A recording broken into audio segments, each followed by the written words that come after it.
Can you prove you have a mind, or that you have free will, or that God exists? These aren't questions science can settle in a lab, but they're some of the most important questions we can ask. They force us to think beyond what we can touch or test. So how do you evaluate claims that lie beyond the physical world?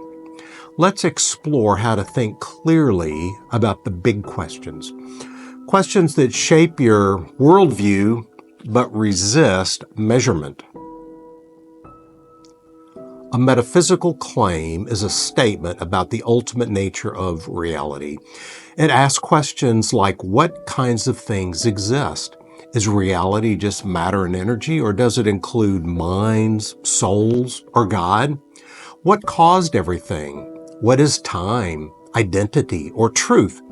These questions reach beyond what science can test, pushing us into deeper philosophical territory. Science actually assumes many of these ideas without proving them. Scientists assume a real world exists beyond their minds, that it follows consistent laws, and that cause and effect operate, and that our senses and reasoning are reliable. They assume logic is valid, truth exists, and can be known. But none of these assumptions are proven by science.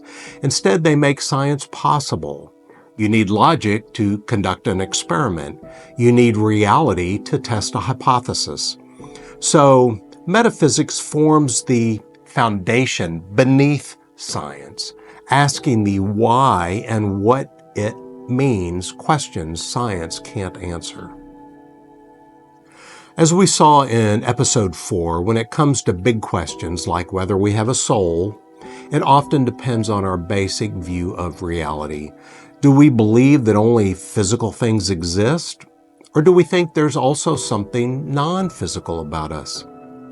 These starting points shape how we interpret evidence and what kinds of explanations we find acceptable. Recognizing these underlying commitments helps us understand why people arrive at very different conclusions when wrestling with the same big questions.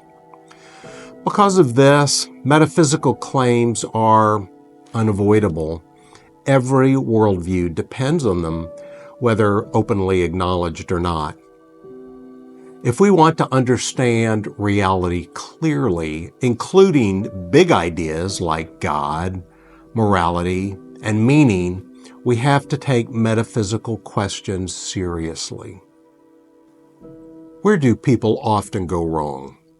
Well, many try to apply empirical science to questions science can't reach.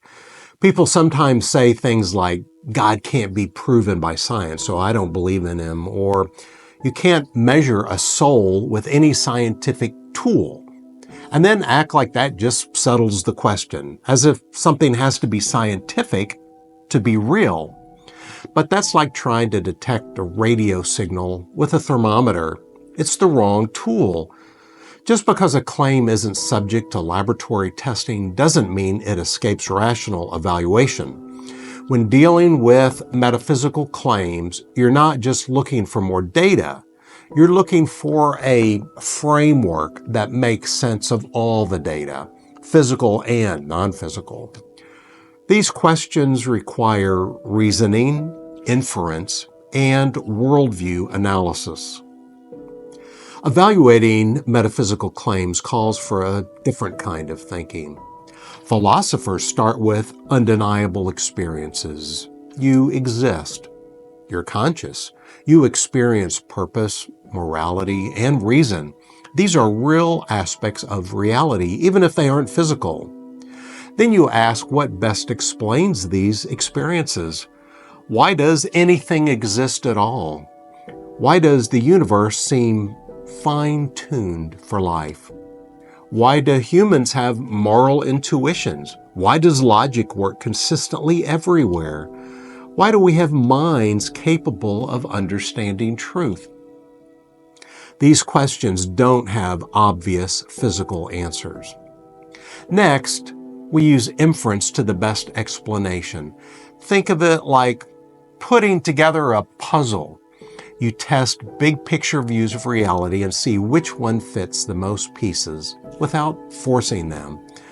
This isn't strange. Science does this all the time when choosing models before collecting data. In metaphysics, it's the primary method. No single argument usually proves a metaphysical claim beyond all doubt. But you can build a cumulative case. That means looking at multiple lines of evidence from different angles that all point in the same way. For example, consider the existence of God. You might build a case from the origin of the universe, called the cosmological argument, the fine-tuning of physical laws, the design argument, the reality of moral truths, the moral argument, the existence of consciousness and reason, personal experience when carefully interpreted, and historical evidence like the resurrection of Jesus.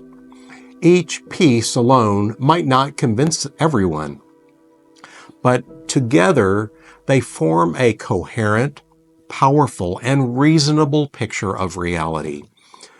Metaphysical claims often work this way, not with a knockout punch, but with a layered, reinforced structure.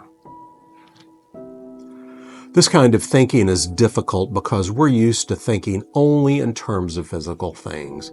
If we can't touch it or scan it, weigh it or record it, we feel lost. But, mathematics, logic, and love aren't physical, but they're undeniably real. If someone says, "I only believe what I can see," ask them, well, do you believe in your own thoughts, your sense of right and wrong, that your reasoning is trustworthy? Those are metaphysical assumptions. Denying them undermines everything else you believe. The real danger isn't believing too much. It's shrinking your view of reality so small that nothing meaningful fits inside.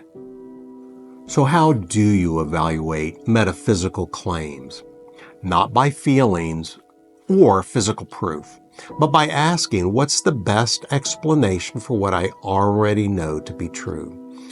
What worldview accounts for my experience of reason, morality, beauty, and existence itself? Which beliefs hold together and which fall apart under scrutiny? This isn't quick or easy, but it leads to a deeper and more complete understanding of reality. That's what this series is all about, helping people think clearly about life's biggest questions. Believing in God doesn't require abandoning reason, and taking reason seriously doesn't mean rejecting spiritual truth. Metaphysical reasoning builds a bridge between these two worlds. If you care more about truth than comfort and are willing to follow the evidence, even when inconvenient, keep going. There is more to reality than you've been told. Next episode, we'll explore whether free will really exists, or if we're just biological robots following our programming. We'll apply the tools we've developed to one of the biggest metaphysical questions ever asked. Don't miss it, and keep asking good questions.